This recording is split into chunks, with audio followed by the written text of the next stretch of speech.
Welcome back, everyone, to another episode of Dialogue Tree. This is Season 2, Episode 3. I'm your host, Daniel Padilla, and as always, I'm joined by my wonderful host, Matthew, the Nintendo 64 DD, only from Nintendo, Peterson. Thank you, Daniel. Thank you. Sure thing. How was that? Was that a good Daniel impression? That was good, yeah. If you were fooled, sorry to play with your heart like that, but Daniel has the week off, so instead I am joined by Cameron, Nook Miles, Tails of Power. It's me! You thought it was Daniel, but it's not, it's me! Thank you for stepping at a short notice, Cam. No problem. Always happy to be on the show. But yeah, Season 2 has been going well. We appreciate the response it's gotten. Daniel is watching. Daniel is listening in. He's sending some memes, so we appreciate that, Daniel. It's a picture of Koopa Troopa from, I think, Mario Party 4 talking about his lifelong dream to build a resort instead of just being a minion to Bowser. That's cute. I haven't played many of the Mario Party games. I think I've played one of them with you guys once. Probably. Played a lot of them.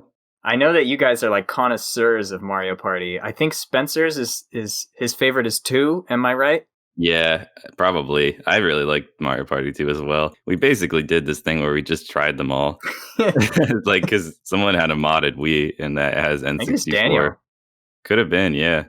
But I don't think he wants to reveal that information. No, it definitely wasn't Daniel. It also had a weird issue where one of the GameCube controllers crashed the emulator. Oh my god. I don't even understand how that works. Was it a third party or was it just like a regular? I can't remember, honestly. I don't think it was a good controller, so it's entirely possible, but that's still weird. Yeah, that doesn't seem right. That's all we could determine, though, because it seemed to only crash when that controller was in, so I don't know. That's so it's bizarre. Weird. This is related, speaking of emulation, as this is the disadvantage of being a week late and recording early is that everything I say is going to be a week late. But Nintendo has once again tried to cancel Melee. As always, it's a constant fight.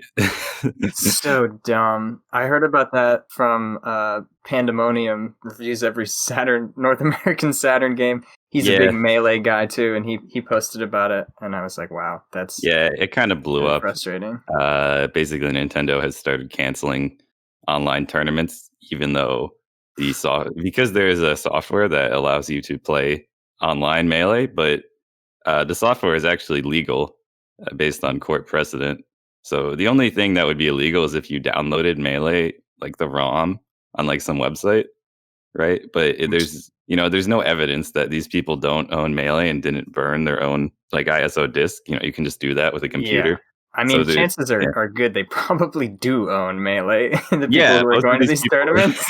Most of these people literally spend like 7 hours a day playing on an actual GameCube. So they definitely like own the game physically. It's kind of absurd to even assume they would pirate it. It just seems like bad PR. Like, I don't. Yeah, I don't think it was supposed to blow up like this. Like, also, it kind of fucked up is the event they canceled was also an Ultimate event, and the Ultimate players just don't get to play now.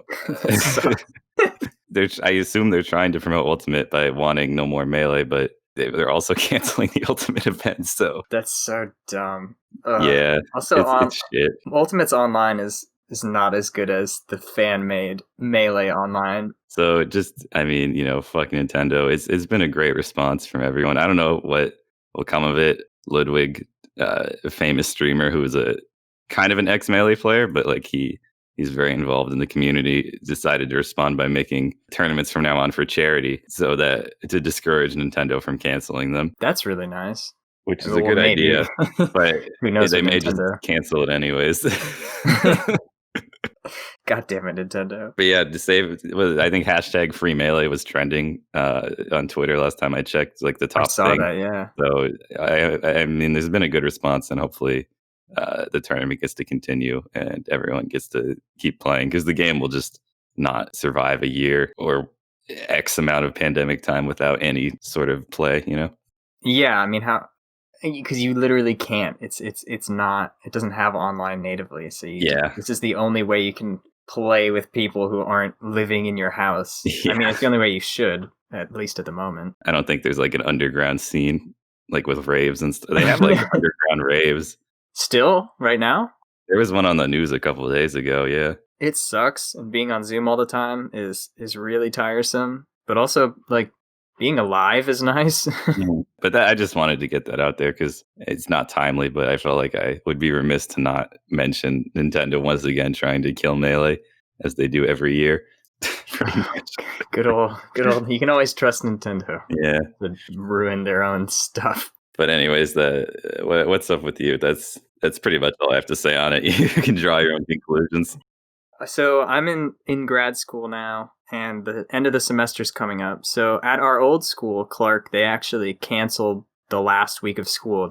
Yeah. They got out early, and they're not going back until February, which is insane. Damn. That was the original plan, though. That hasn't changed because of this second COVID spike or anything. My school doesn't get out until early December, and most of it's online. They did make a rule that doesn't affect me because I'm online, but if you are physically at school and you go home for Thanksgiving, you're not allowed to come back. That's a good rule. I think that's fair. I think so, yeah. It makes it so that instead of like having to worry about just like don't worry about it. If you go, you can't come back. Yeah, I was thinking about this today about how awful online finals must be. Yeah, I had a midterm online. I only have one class with tests, but I had one. Was it really bad? No, it actually wasn't that bad. We just had to have our cameras on, and we had to like take a picture of it while we were still on camera before the 90 minutes for the test was up. He gave us like 5 extra minutes to take pictures of our tests and send it in. And then we would email it to him, and he would send us an email back saying that he got it, and then we were allowed to leave. As far as he could tell, and as far as I could tell, there wasn't any cheating, and it seemed to go pretty well. I guess I'm just like thinking about the SATs and what a disaster that was online. Yeah, I just caught up with the latest Dialogue Tree episode where Owen was talking about his experience with the GRE, and y'all were going into the SAT. Yeah, standardized testing I would hate to do online. I'm so glad I finished all that. Yeah, I mean, I obviously didn't look into it because I didn't have to take it, but apparently it was like the servers were like, not capable of handling it, and there's all these rules, and if your internet goes out, you like automatically fail because they can't verify what you were doing the entire, every microsecond. So they're ridiculous. It's like that with all standardized tests too. Like I took the National EMT. NREMT, I don't remember what it stands for. National Registry of Emergency Medical Technicians. I took that exam, right? And they were the same way. I couldn't even have my watch in the room. And it's not like I have a smartwatch. I literally have like an analog watch. Like it's not going to be feeding me answers. I don't think I could even wear my glasses, or they had to check my glasses. Oh my God, yeah. If I had like written anything on it. Like it was crazy. And this is just to be an EMT, which is not like it's an important job and whatnot, but it's not like crazy. It's not like a national security measure. Yeah, there's not like a reason to cheat on the test. At least I don't think there is. Well, I imagine you would get found out pretty quickly if you didn't actually know how to be an EMT. Exactly, yeah, because you have to pass the test, the written test, and then when you're applying, they have to make sure you actually know how to like save a life because they can't just throw you on an ambulance. Shout out to Alex Ha. Yeah, who worked on an ambulance and got kicked out for having purple hair. Yeah. Yeah, have you told this story on Dialogue Tree before? I don't know, but it's a good one. Yeah. Just to recap it, basically, Alex Ha used to play a lot of League of Legends, and he decided to dye his hair one day while he was playing League of Legends. No, he was watching he was just watching it. It was like World Finals or something. I don't know. So he put the dye in his hair, and he said, "Okay, after this game, I'll take the dye out." But the game like went extra long. And so his hair just got super purple. It was like an hour-long game. That can't be good for your hair because it's just like store brand dye. And then he didn't even see the end because he was like at like 55 minutes. He was like, "I give up," and then it just ended as soon as he went to go take it out anyway. So it was just extra sad. But then he went to work, and they're like, "Yeah, your hair is way too purple to work on an ambulance." So he sent him home, and he kept using more dye to try to lighten his hair back and it was like less purple, but he kept going in and getting rejected and going in and getting rejected over the course of like weeks. So he was like out of a job for a couple of weeks because it wasn't that bad. We were college students. It's not like he was like struggling to pay rent. Yeah, I'm sure he was fine. It's just kind of a pain. It was pretty funny from our perspective, though. Yeah, I thought it was pretty good. But I've been doing some job searching lately because I'm not a big fan of this online learning. I'm doing fine in my classes. It's not like I'm doing poorly. It's just really hard to focus, and it's really not fun not being able to. I used to utilize the school's library a lot to do homework. Now I can't really do that because I'm just in my room all the time. So I've been searching for jobs, and I had my resume. I was working on my resume a couple months ago, but I remember not finishing it. But I quickly skimmed over it the other day, and I thought, it looks fine to me. I'll send it in to a couple places. And so I sent it in, and then I was talking to one of the other students in my class who's 40 years old or something. Oh, wow. And he said that he would send my resume around to the place where he works, which I think is National Grid. And so I was like, oh, awesome. Yeah, I'll send it to you. And so I sent it to him, and I was looking over it again, and I realized that one of the things that I had written about my lab work that I had done while I was an undergrad. Yeah. And we had done work with MATLAB, but I hadn't figured out a really impressive sounding way to write. I did MATLAB code, so I had just written MATLAB shit, and I had sent that in to 5 different jobs, and I was like, oh my god, I can't believe I did that. But no one's gotten back to me yet, so I don't know if anything happened. However, one of the jobs asked for a cover letter, and so I wrote up a cover letter, and I sent it to one of my other friends to look at, to help me, make sure it's as good as it can be. And so she gave me all these different edits that I implemented. I saved the document. I had to save the document beforehand in order to send it to her because I did it in LaTeX or something. And so I sent the document. So she edited it in Google Docs, and then I edited it in LaTeX, saved it, downloaded it, sent it off. And then I got an email the next day, and it said, due to some oversights in your editing, we've decided to no longer pursue your application. And I was like, I wonder why. And what could I have possibly messed up? And so I opened up the document, and I forgot to change the person that I had addressed it to. I had addressed it to Dear whomever the fuck. And I sent that in, which is really bad. That's pretty good. So I'm now being much more careful with my job applications, so I don't end up doing that again. Yeah, it probably won't matter in the long run. They'll just be like, we're not taking this guy, but they won't ever think of you ever again. No, yeah, I'm not. It's more funny because it's I don't even know who these people are. It wasn't like I was applying to some dream job of mine. I'm literally just trying to get a job so that I can make money. I'm going to keep taking one class, so I'm not going to stop taking classes, but just doing classes is really not so fun from home. Yeah, I don't know if I'd ever try an online class, honestly. No, I don't recommend it.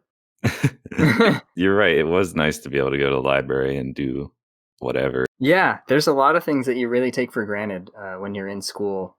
Yeah, I used to go to the library here too if I felt like it, which I can't do anymore. Yeah, it sucks. It's really tough to. Maybe if you're just have a good work ethic, it's not tough to focus. But for me, it's very difficult to focus on my work, especially with I have 2 monitors, and I don't like one of them to not have anything on it. So I always have the internet up on one and whatever I'm working on the other. And so it's just I'm just a bad student. Yeah, I read something about that. If you only do work in one place and only sleep in one place and only just read or watch TV in one place, you'll be able to focus more because you'll associate being in, even if it's just in your house, be easier to focus because you'll automatically think of doing that action when you're there. You know what I mean? I do, exactly. I've actually discovered that on my own. I was like, wow, when I'm in my room, I really don't want to do homework. I'd much rather play video games or sleep. But I don't really have many other rooms where I can do those things, especially since I have a desktop. So anything that's computer related, I have to do on my desktop. Yeah, it's just kind of inconvenient in your house, and you can't avoid the overlap, right? Yeah. I suppose I could do all my coding and stuff on my laptop. Maybe I should set that up for next semester. Yeah, but going into a specific building to get work done was very helpful. So helpful. And then you take a break and you go to the caf. College is just such a cool place. It's so weird. Have you ever thought about it? People want, this isn't exactly how it works, but thinking of it people are so dedicated to learning that they move somewhere else to learn. Yeah, it's a really effective kind of structure too. Yeah, and fun. It is. So it's also good to because you learn to like live in a building with like roommates and deal with like the problems of having a bad roommate like we did. Oh my god. We But had you a know, just in terrible roommate. general, just Yeah. you got to deal with shit, and it's a good way to like half learn it. I will say it is a very different experience having a single bad roommate when it's just you and that person versus having like a shared experience of a terrible Hmm. roommate. Because I had some not so great roommates when I was living in Spain, but it was just me and them. And I was like, well, this just sucks. I can't like complain or make fun of them with the other people that also hate the situation because it's just me. Yeah, that sounds less fun. Yeah, it was almost an adventure when like crazy shit would happen with It's us. true. I definitely always had like a story to tell about having a bad roommate, but yeah, I guess when you're living in a foreign country with just them, it's Yeah, much more awkward. it's a little different. Yeah. Oh man. Have you told any stories about that person on Mhm. Dialogue Tree before? But a long time ago, so I really don't remember which ones. Yeah. Oh God. I I don't know think if I just want to. Daniel commented on being like hit on by him awkwardly. Yeah, that was the gist of what would happen until he went like legitimately insane and started spouting like number theory stuff, Yeah. except not real number theory. It was like based off of geographic locations and times of day and locations in the room, and all the numbers were only 1 through 8, and if you added them and then subtracted them and then took the first letter of your middle name, and it was like it was Yeah, crazy. I don't know if you watched like a conspiracy rabbit hole thing or like how he got this idea into his mind, but I don't know, he was just so clearly obsessed with it and like it was so transparent how wrong he was, you know? Yeah, he thought it was like a breakthrough. He was like, "Oh my god, I have discovered this new meaning to life. I can figure everything out with this information. The reason why Cam is like upset with me isn't because I did anything wrong. It's because he's a 3 and he's desert type and he hangs out in the kitchen and the kitchen isn't a desert type. It's an oasis type and those never mix, especially with a 3." And I was like, "What are you Yeah. saying?" Yeah, I remember one time we had to go somewhere. We had planned to go somewhere, and Nick Kirshner, friend of the show, was going to go with us, and he came over just to like, you know, we were going to go in his car, but he was so blown away by these mad ravings that he had to like interrogate our roommate for a good hour. And he would be like, "Yeah, this is like, you know, this plus this equals this," and of course, Nick, pretty good at math and science, would be He's like, getting a PhD in physics right now. yeah, he'd be like, it's actually that you've like just done that multiplication wrong or whatever. Like it's actually this number. And he would like not really miss a beat. He'd just be like, huh.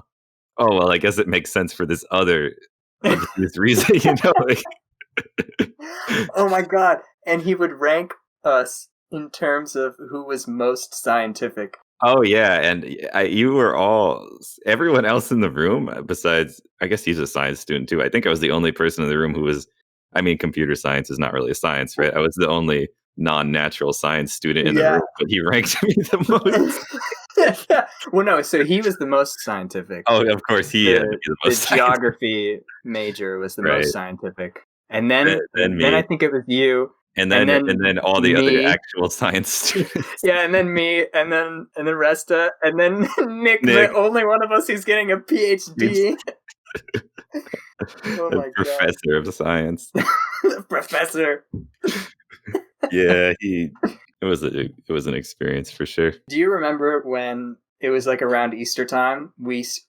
Have you talked about odds are on the show before? Yeah, but I don't think I've really explained the premise of the game. I think Daniel just mentioned something Oh stupid my that god! happened So once. before I get into the story, Yeah, odds are is this incredible game, and I may need help describing it. But yeah, basically, the way that it works is you'll be saying something, like you'll just have a general conversation, right? And you'll say something like, "Oh man, that tree over there sure is tall." And then Matt might say something like, "Odds are you climb it." This is a really lame example, but you might say, "Odds are you climb it," and then ideally there's a third party there, and you say, "Okay, 1 in 10," and so then the third party will count down from 3, 3, 2, 1, and then you both, the person who gave you the challenge and you who received the challenge, have to say a single number between 1 and 10 Between the range selected. Yeah, which is the range that you selected because you said 1 and 10. Yeah. And so when you say the number, if you both say the same number,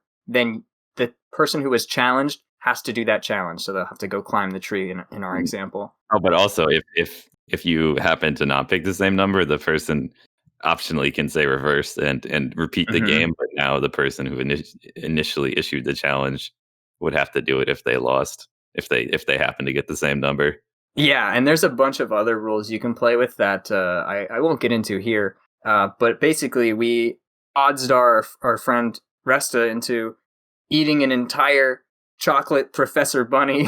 It's like one of those things at the supermarket that's just like a really big, cheap chocolate, like Easter decorative bunny. I think it was like $3, and it was like a foot tall. It's huge, yeah. And it was really low quality chocolate. Like, of course. we oddsed him to eat it in a single day, and I think he was really not so happy. But we had to like go to a concert or something, or maybe it was gala, and so he needed to transport it. So he broke the professor apart and shoved the corpse into like a water bottle. So he had like a metal flask filled with chocolate. It's so gross. I forgot about that. You're right. I wonder if he finished it. I didn't actually check in on him after. I don't remember. He may have hidden it because it was so vile. Yeah, it's a good game. It's basically pick how confident you are that you might have to do this thing. What a fun. It's such a good, like, when you are constantly with a single group of people, it's such a good game to be constantly aware of, because you never know what someone's going to say. Yeah, and you always think, like, if you pick 1 in 10, this is how humans view probability. There's no chance you get a 10%, you know? Yeah. And then it happens to you, and you're like, God damn it. Or you might, I try and never go above 30. So, like, if I accept the odds, the highest I'll go is 30. So if it's like, that's if it's something I really don't want to do, but like I could do. But we had people odds to do like a bunch of crazy shit. Like, I think Spencer had to like stand up on the table in the caf and get everyone's attention in the cafeteria and just to say that he farted. Oh, he lost it twice. One of those times he has a bagel. He just says, observe. And then he fits the whole thing in his mouth and just stands down and leaves. Oh my god. And he felt really bad because they had to go clean the table, right? Because he was standing on it. I think he offered to help too, and they were like, "No, you've already done enough." What have you been up to though? Anything new? Any new? I've been playing a lot of Rocket League with Spencer and Daniel. We've definitely been getting better, and it's a good time to, I don't know, just have a consistent activity to do. Yeah, it is so nice being able to talk to other humans. Yeah, right about that. I don't know. Maybe I go out much less than everyone else, but I'm starting to really feel crazy at this point. Like for the first 5 months, I was fine. I was like, whatever, this is okay. I don't mind. And just lately, it's been what are we at? Month 9 now? Something like that. It started being not so fun around month 6, and like month 8 and 9. I'm really starting to not have a great time. Oh no. Really starting to lose it. It's also getting colder too. So I used to run a lot when it was warm out, and now I've just not been doing that. And yeah, it's a good point. I'm literally like, some days I just don't leave the house. Yeah, I mean, I always try to stand outside, but yeah, it's not really the same thing. No, it's not. So I was also seeing one of my friends not a bunch, but once a week or once every other week, who lives in Cambridge. But I totaled my car, so I can't go there anymore. Yeah. So now I'm really just stuck here. It sucks. If I ever spent one day just inside back before the pandemic, I would feel like such a waste of human life. And now that's like every day for me.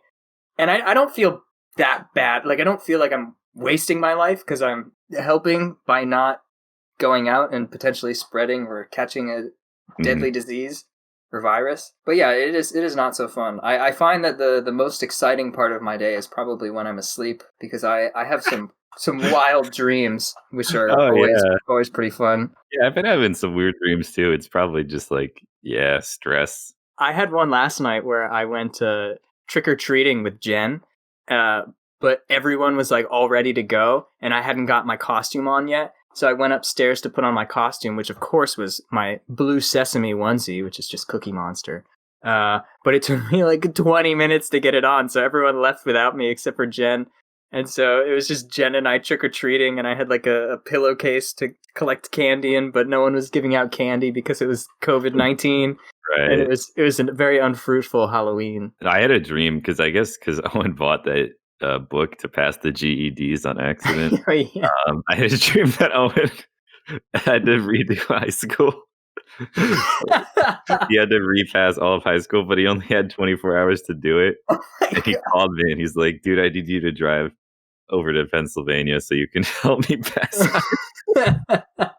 That should be a reality TV show. Adults have to repass high school in 24 hours. That's all I can remember of it. I should start writing him down, honestly. I think that would be kind of cool, but I never think of it when I wake up. But maybe if I got in the habit. Yeah, if I have like a really profound dream, like the other night, I had a dream that Bridget Mendler professed her love to me. Bridget Mendler is a Disney Channel actress. Oh, okay. But for whatever reason, when I woke up, I felt the need to write that one down so I wouldn't forget it.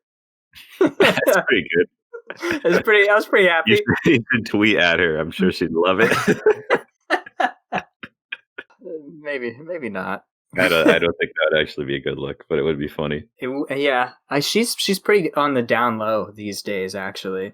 I looked at her Instagram after that dream just to check up on her, make sure she's not professing her love to random weirdos. And she got married, which is nice. And she seems to be just having a normal life now, but has, 1 million Instagram followers. Yeah, I think that's kind of what happens when you're a younger Disney actress. You kind of fade away. London Tipton, I don't remember her actual name. The girl from Brenda Song. Yeah, Brenda Song. She was on Eric Andre, and I was like, damn, she must not be doing well to get booked on Eric Andre. She was in The Social Network as well, right? Oh, really? I don't remember that at all, actually. She was not Mark Zuckerberg's girlfriend. Oh, good for her. But that was also like... That was years ago. 7 years ago, maybe now, yeah. Could have been longer, even. Yeah, it's been forever since Facebook became a thing. Yeah, and now Facebook owns Oculus. That's true. I saw that. It's like linked. Yeah, I think all future Oculus models, you have to log in with Facebook to use them, which is really dumb and annoying. So I'm never going to get Oculus now because I don't want to do that. It's just like so inconvenient to play video games these days. There's so much shit. Yeah, sometimes it's true. I mean, and that's why I play a lot of old games partially for that reason. You never have to update them. Which is nice. Steam's also pretty... it depends on what game you're playing, I guess. I've been playing this game called Zero Ranger a lot, which I told you about. Yeah. It's pretty much like a 2-color... Well, 8 colors, but like two main colors with a bunch of different shades. It's like a spaceship shooting game, but it's like really meta, and it's also just really hard and really fun. It's pretty cool. I tried the demo, It's framed nicely, too, because it's like this is this combat simulator or whatever for the real game. Yeah, the demo is it's like canon, which is wild. Yeah, it's weird. It's cool. I've never seen something like that. Yeah, they really it was made by like 2 Finnish guys, so it's just 2 people that made it, but it's really, really well done. Yeah, I'd recommend checking it out. The music is amazing. Like I'll probably buy it. I don't know. I haven't had time to really play it, so I was like, I guess I'll wait to buy it till I actually feel like playing it. It's only $12, and there's like a ton of game in there. The game itself, if you were to play perfectly and beat it, it would take an hour to beat, which is long for the genre of game that it is. But you're not gonna do that. It's really, really hard. It's more like it's like a little roguelike-y, like you just keep starting over. Yeah, and the more you fail, the more continues you get, up till 9. So you can get up to 9 continues, which is nice. It's really good, but it's very challenging. I have like 24 hours on it now, and I still haven't beaten it. And there's also more than just one mode. There's also like a a shorter mode, so you can play like a 20-minute campaign instead of an hour-long one, which is nice. Right. So sometimes if I'm like, if it's like 1 a.m. and I'm like, I should go to bed soon, but I really want to play Zero Ranger, I'll just play the 20-minute campaign. Right, that makes sense. It does have this one feature that's really frustrating, but like really cool if you can get past it. But so when you beat the true final boss, like you get past all like the where you can technically finish the game without just dying. When you get to the true final boss and you beat it, your ship like gets destroyed regardless of how many lives you have, and it says, I can like this computer is like I can go back in time, but it's you only have one chance to do it, and you're like, whoa, okay, let's do it. But if you mess up, it deletes your save file. Oh my god! Which honestly, it's not that bad because you're probably going to be playing the game from the beginning every time anyway. Mm-hmm. But it's annoying because that means you have to work for all of your continues again. So. Oh yeah, that's weird. And the way that the lives work in this like. You only get one more chance thing, is the lives that you have in this one more chance, this one chance back in time thing correspond to how many continues you have left when you get there. Right. So if you have 9 continues, you could say no and keep trying for a better opportunity. If you say no, the game just ends there, yeah. Oh yeah, exactly. You can say no and then you're like, oh no, I don't have enough continues, I guess I'll just play the hour-long campaign again to get to this point. Yeah. Yeah, it's kind of annoying that you can't practice it. Yeah, because you can practice every other stage. So you can get good at like the final boss. You can pretty much start right where the final boss is, which is nice, and practice that. But it is it's really hard. And the better you get, the more difficult the game gets. It's called rank.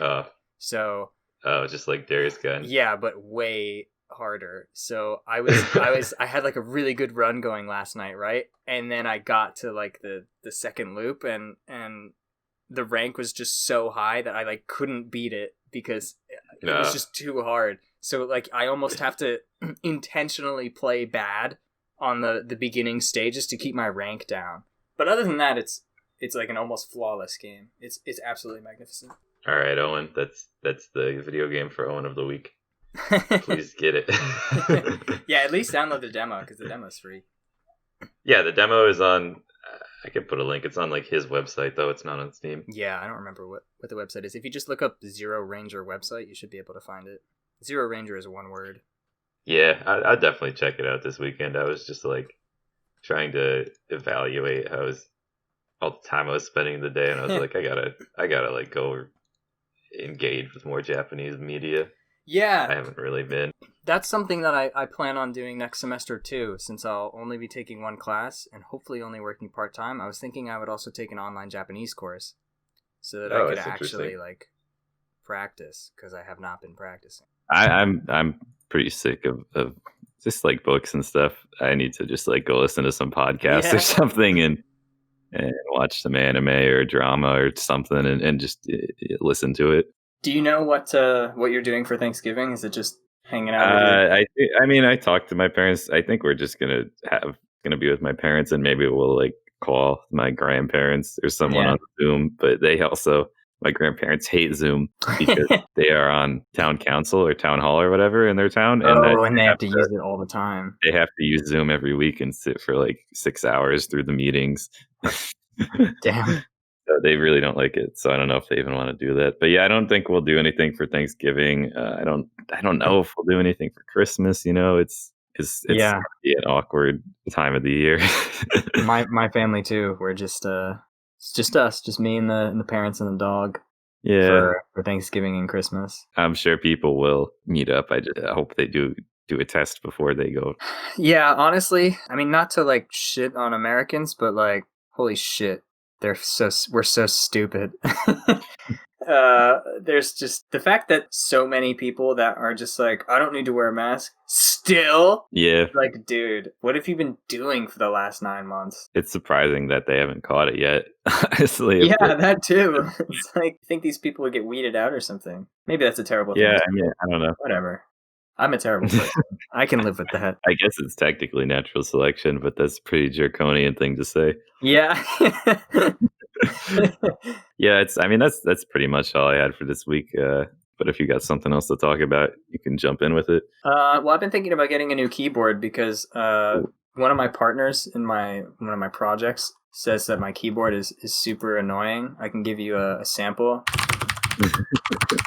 So I'm looking into getting one that is not that loud. It's probably a lot of work, but you could probably attenuate your audio input to that sound to like automatically deafen. It would be kind of hard to do, but you could definitely do it. Yeah, no, it's possible. I've also had this keyboard since high school, so I'm happy to get a new one. Right. I've been watching horror movies a bunch lately. Spencer and I watched a couple of them. We watched Halloween and The Thing. I haven't seen Halloween in forever. I know The Thing is really good. So good. It's like one of my favorite movies, let alone horror movies. Like, it's just a fantastic film. Halloween's nice. It's interesting seeing Jamie Lee Curtis as a 19-year-old girl, especially since she still looks like at least 30 in it.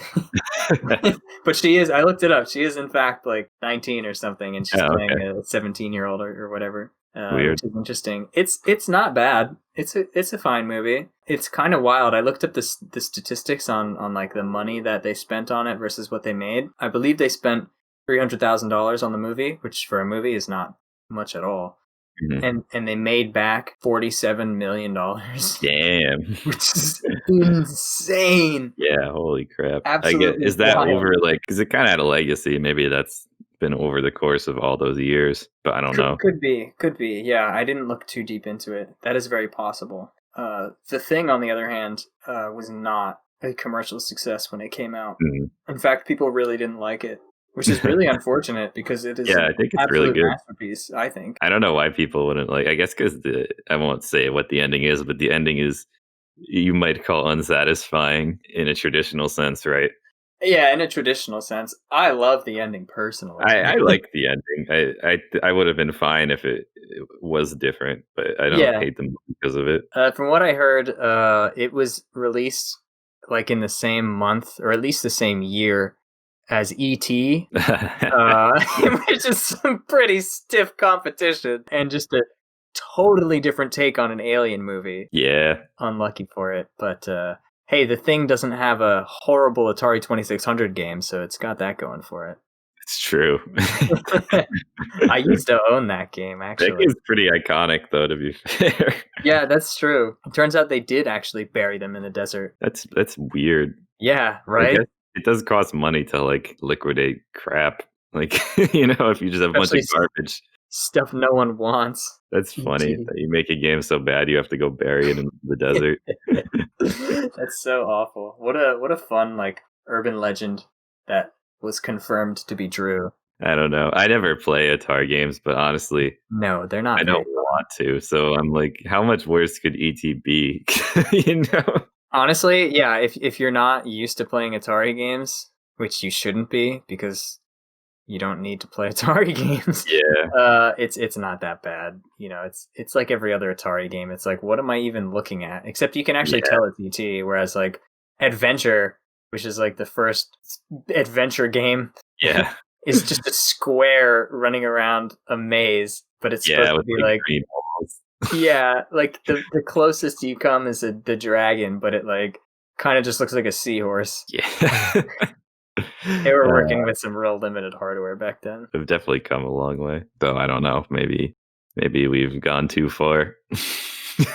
In some cases, yeah. I mean, what's wild is I started playing like Sleeping Dogs the other day, which is from like 2011, and that game looks gorgeous still. It's wild, like how good graphics could be 10 years ago, even. Yeah, like, I feel like we haven't gotten that much further from like the leap to 3D when 3D stopped looking awful. Yeah, like honestly, some PS2 games still hold up even. Yeah, I mean, there's the difference between having high quality models and just having good art direction as well. Yeah, that too. But I mean, if you look at like Kingdom Hearts 2, for example, on PS2, that game looks really good.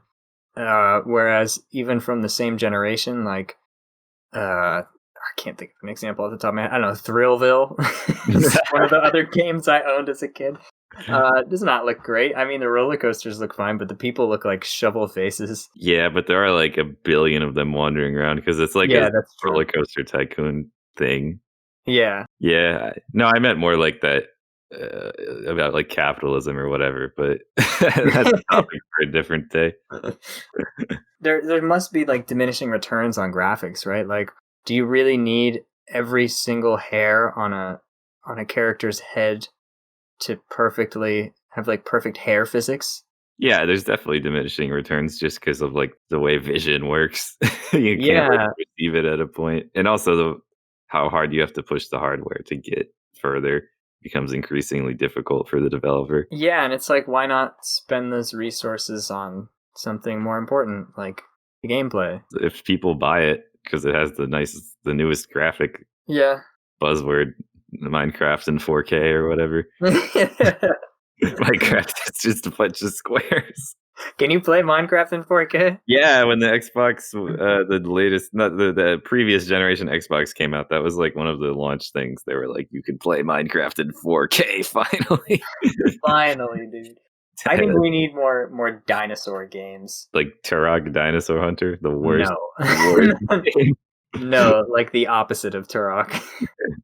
I mean, they had Ark, Survival Evolved, whatever Matt Koval worked on. Oh yeah. There's also Horizon Zero Dawn, which I mean isn't dinosaurs, but it's like mech dinosaurs. You could play Monster Hunter World. Right, yeah, that's kind of dinosaurs. It's super dinosaurs. Is it actually just dinosaurs, or is it like? I don't know if they've used like the official names, but they're just like T-Rexes and shit. Right. They're kind of like fantasied up, but they're definitely dinosaurs. I don't know. Big like 3D games don't attract me nearly as much as a cool 2D art style does. But I know I'm probably in the minority on that. I mean, I don't think it looks particularly good. I just don't like those games, but it's definitely a dinosaur game, and people do like them. It's just not for me. I really wanted to play Ghost of Tsushima because it's made by the same people that made Sly Cooper. Yeah, but it's not Sly Cooper. It's not a stealth game or anything. No. It's not even a platformer. Yeah, I'd still be interested to see it though, but I do not own a PS4 and I don't own a PS5. I mean, the most recent PlayStation console I have is probably the PSP Go. Yeah, it seems like the kind of thing that would come out on PC, but I don't think it ever did. No, I think it's a PlayStation exclusive. I think that company we'll see how long that goes for. Resident Evil 4 was a GameCube exclusive. Yeah, it's like one of the most ported Resident Evil games. It's like one of the most ported games. But I think the what are they called? Sucker Punch, the company that makes it. I think they are like a Sony company, so I don't think it'll leave. Red Dead Redemption never got a PC release, the first one. Oh, really? I think the second one did, didn't it? The second one did, yeah, but not the first one. It's the only Xbox 360 game I own, and I don't own an Xbox 360. That's some smart investing. I mean, it's like $12 right there. Yeah, I mean, I borrowed an Xbox 360, but I didn't finish it because it's a really long game. But I could probably get a Xbox 360 emulator running on my PC, and then are those any good? Punch the disc in. I have no idea. I know original Xbox emulation is really poor. Oh, then it might be. But also the original Xbox is kind of weird, like physically and hardware. So that's why like PS1 runs so well compared to it. Right. Yeah. I mean, the Saturn too is really weird. The Saturn too. If you look at like the list of Xbox original compatibility, most of it is just like game boots to title, no functionality. There's like 4 games that work. That's awful. Yeah, it's pretty bad. I think that's about everything I had. I wrote Apex Legends down on something to talk about, but I don't really have much to say about it because we haven't been playing it that much lately. Yeah, maybe next time on the show we'll play some beforehand and get it in our heads. Yeah, it's a good game. The new map's cool. Yeah, I'd recommend trying it out because now, but that's what we'll say. It's Apex is on Steam, so if you feel like trying out a shooter on Steam that finally you don't have to download Origin, I'd definitely recommend at least going in for a few rounds. Yeah, it's very fun. It's cross-platform now. Yeah, it's cross-platform too, and especially if you can get like a squad of 3 people that you know to play with you, it is so fun. So that's Owen's second game of the week. Owen, you better get back to us. Owen's got a double feature this week. Yeah. Well, thank you for coming on, Cam. Did you learn anything? Let's see. Did I learn anything? I learned what you're going to do for Thanksgiving. That's true. There we go. Not very exciting, but you did learn it.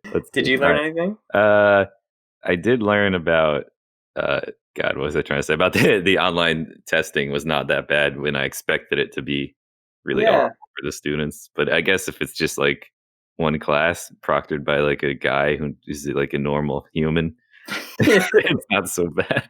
He's pretty normal, yeah. So, and I just mean like it's not like mandated by the government that no more standardized tests. Please. No more heroes. No more heroes. Detroit become human. God, David. Well, I can't. Don't get me started. All right, it's been a wonderful time, Cam. Thank you for being here, and we will see you. Whenever you come on next, hopefully I'll see Daniel. Yeah, thank you for sticking around. Thanks for having me. Yeah, all right. We'll see you all next time. See ya.